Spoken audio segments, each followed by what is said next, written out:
So yeah, a little disappointed with my first entry yesterday, so I'm going to take another stab at it here and see if I can't provide you a better understanding of what it is I'm doing based off a little bit of my background. So this is day 2 of the video blog, vlogging, diary, journal thing, and it is meant to document the self-transformation or the reinventing of myself so that I can understand the process and then basically duplicate it over and over and over again, giving myself more insight in how to go about it whenever I want to do it again, and then in turn hopefully that will be able to allow some other people maybe a little bit of insight in how the process goes. So a little bit of history of why I'm doing this and who I am.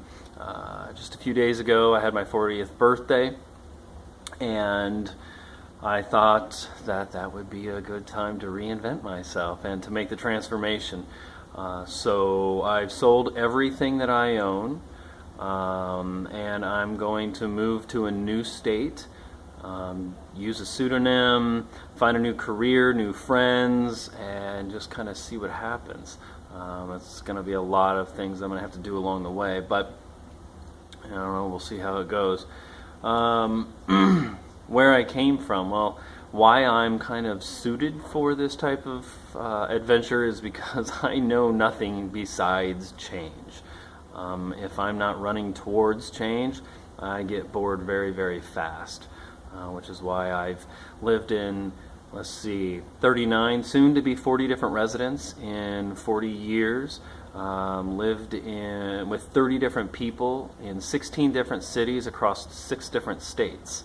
And although I only had 1 year of high school and only attended half the time, I ended up getting my GED. I've traveled the world as a professional athlete, and then went on to go ahead and get a degree with several half minors and master's degrees that I only halfway finished as well.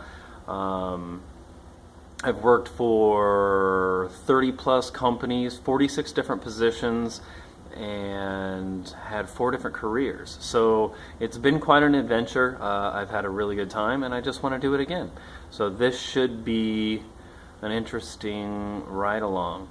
The reason I'm deciding to do the blog, video thingamajobber is because I've read that the when I was searching and trying to figure out what I was going to do for a new career, I came across somebody who was doing their master's, this type of sociology master's I think, but it was an autoethnographic master's, which is basically you go solve your problem by writing about it using the scientific method, and they pay a college to do this, which seems absolutely ridiculous to me. So I thought I would just use this process on my own to make this transformation.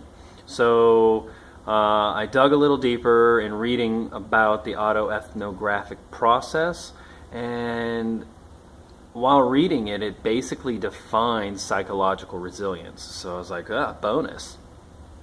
So I figured that would be a good way to go about this so that I could collect the data, analyze it, and then make the appropriate changes wherever need be. And I really feel like this is a necessity moving on to the future due to the exponential growth of technology and the effects that it has on our slow-moving social society.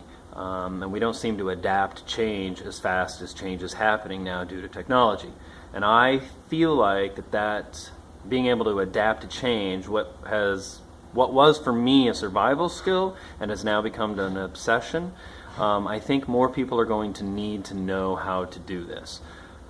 Change rapidly due to the environment and how technology is changing and how societies are going to need to change. And you're seeing more freelancers, more entrepreneurs, more contractors, more independent contractors, and you can't really rely on corporations and this and that and everything else. So you're going to have to change your skill set and kind of do your best to forecast what's going to happen in